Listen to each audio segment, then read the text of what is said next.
my students, welcome to watch this video. Today we're going to learn noun clause and adjective clause. Wow, it's great to study two topics together, but I believe you can do it because you are my great and marvelous student. Let's get started. And after this, watching this video, you will know what is noun clause, what is adjective clause, and what's the function of them, and how to differentiate which one is noun clause and which one is adjective clause. Let's start. So, before we talk about noun clause, I want to make sure that you still remember what is a clause.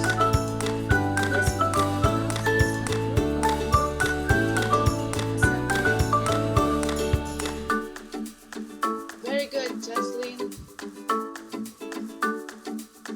So, as Justin told you, a clause is a group of words containing a subject and a verb. You can see from the example here, you study. You is the subject, study is the verb. So there's a subject and a verb. I watched this video. I subject was the verb. So it's called a clause. But different with when you say look. It's not a clause, it's only a phrase, a verb only, there's no subject.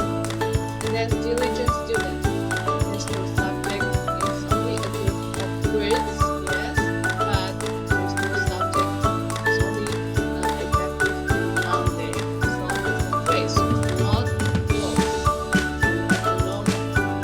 Okay?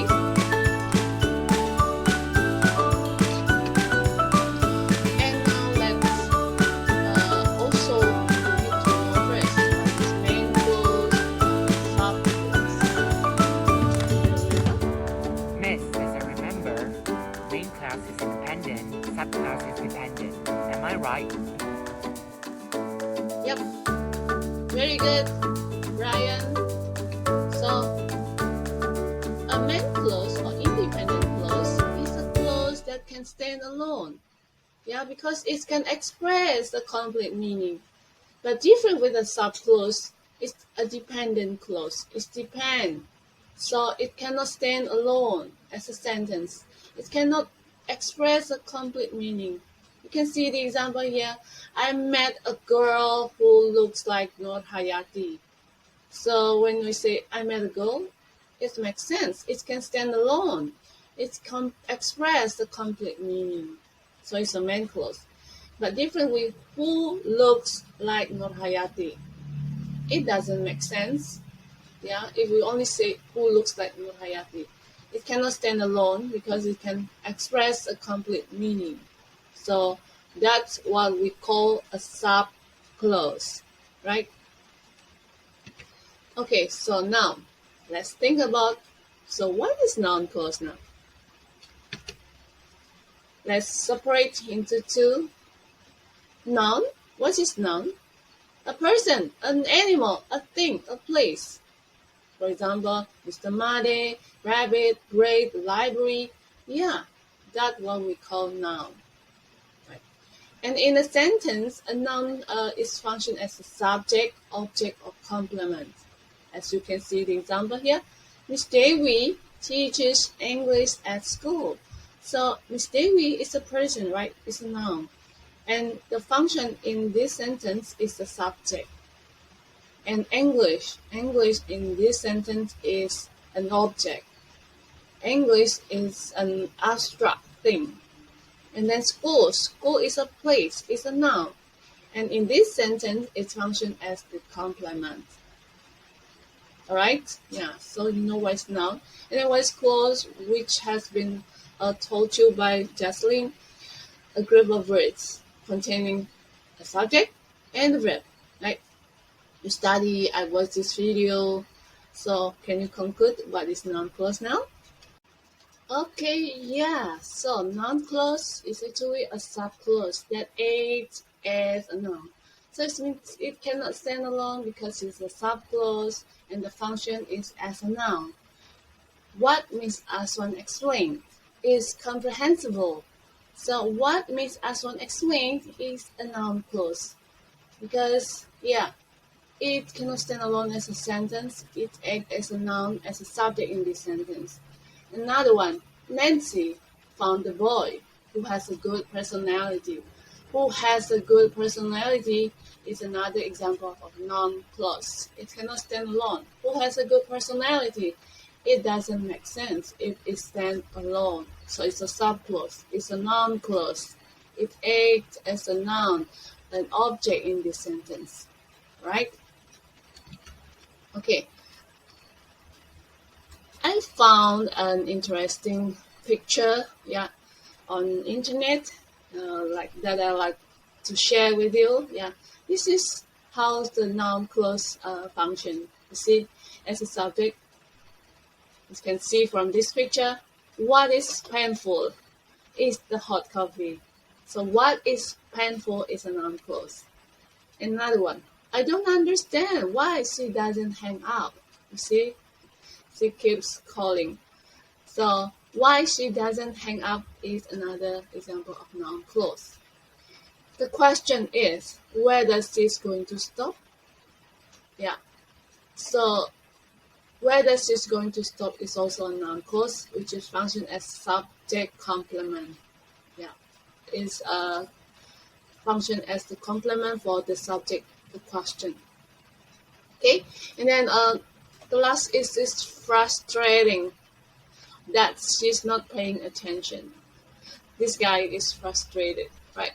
So that she is not paying attention is an adjective complement, is a noun clause that function as an adjective complement of frustrating here.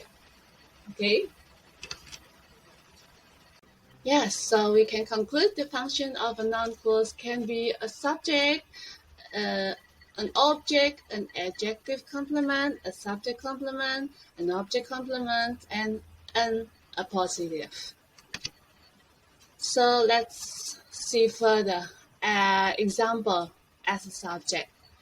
What my mother told me is true.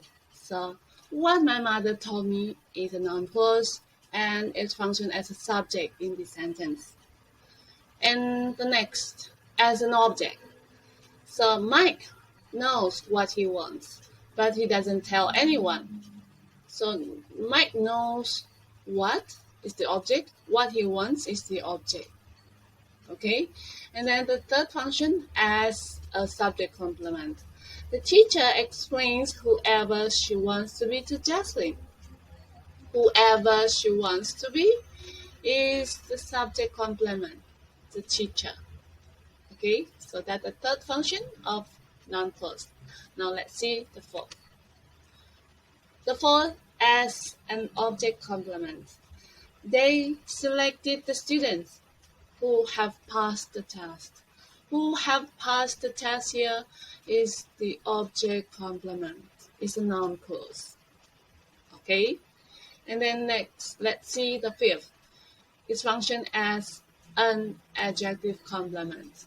For example, we are happy that we can help Andre. That we can help Andre is a complement of the adjective happy here.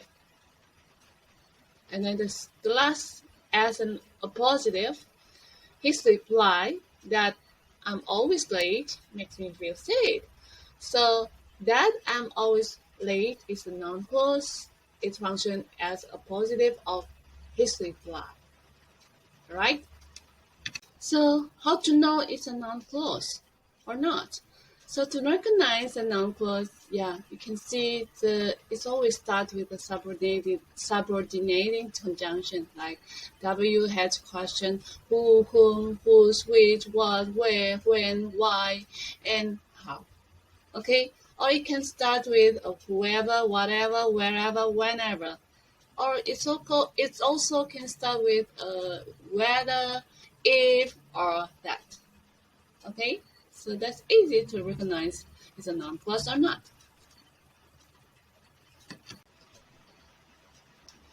Okay, guys, now let's talk about adjective clause. So adjective clause actually is also a dependent or subclause, but it acts as an adjective. So it's simple, right? Noun clause act as a noun, adjective clause acts as an adjective. So it cannot stand alone because it's a subclause. It cannot express a complete thought or meaning. It modifies a noun or pronoun. Or we say that it is a noun clause modifier.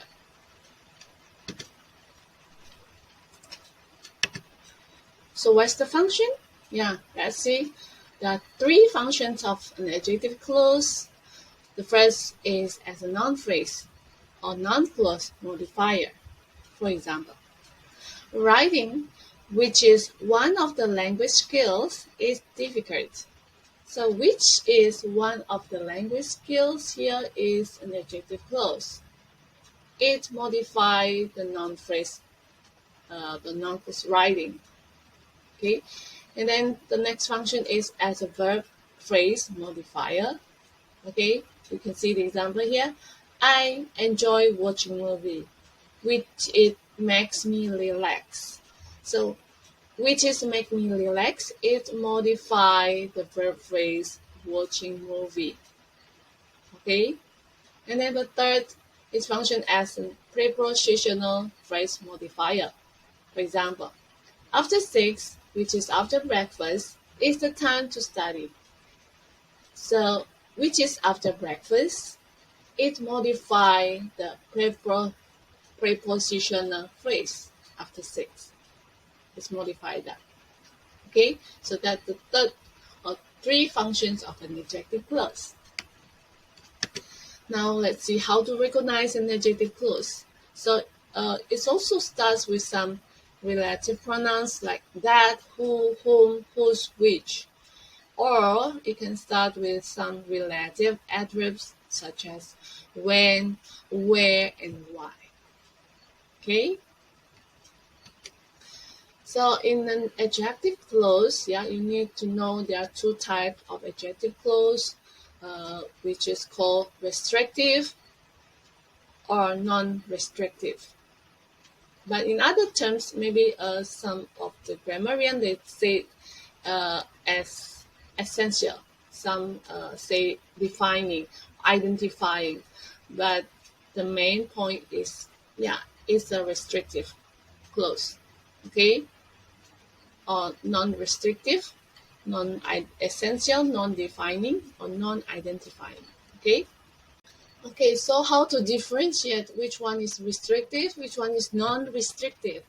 Here, in restrictive clause, it's necessary for identification. So it tells exactly which things of a person.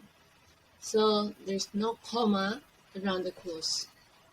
But in non-restricted clause, it's interesting with extra information only. But it do not tell or identify which one. And then there's always a comma or commas around the clause. You can see the example there. The student who got the highest score is from Batam. Who got the highest score? Hopefully. It's from here. So who got the highest score without comma, right?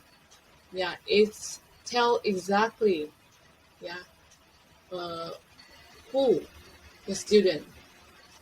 So it's a restricted clause and there is no comma there.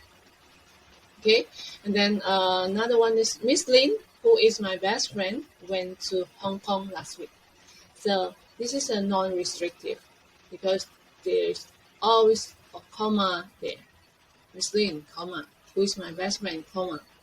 So we can easily know this is a non-restrictive clause.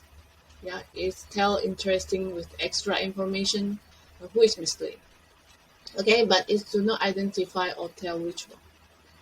Okay, so we can also say that Miss Lin went to Hong Kong last week, right? Okay. Now let's see last, how we can differentiate. So, because as I told you, noun clause also start with who, and the adjective clause also start with who, when, blah blah blah. So how to differentiate? Actually, they have the same function as subclause, but what makes them different is the function.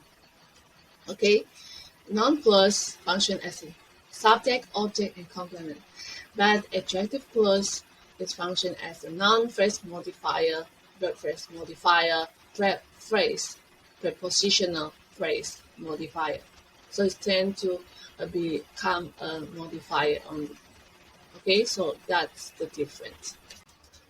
Okay, the last to test that you really understand what is noun clause, what is adjective clause, what the function of them, and how to differentiate which one is noun clause, which one is adjective clause. Please do the following exercises. Okay, so please test yourself. Yeah, don't look at the answer key directly. Yeah, test your understanding, how well you can do it. And then after that, you compare your answer with the correct answer. Okay, you will more understand about noun clause and adjective clause later. Okay, so good luck. Please keep learning. Yeah, don't be hesitant to contact me or to ask me if you're still confused or still have a question. Okay, see you, students, my dear students, and good luck.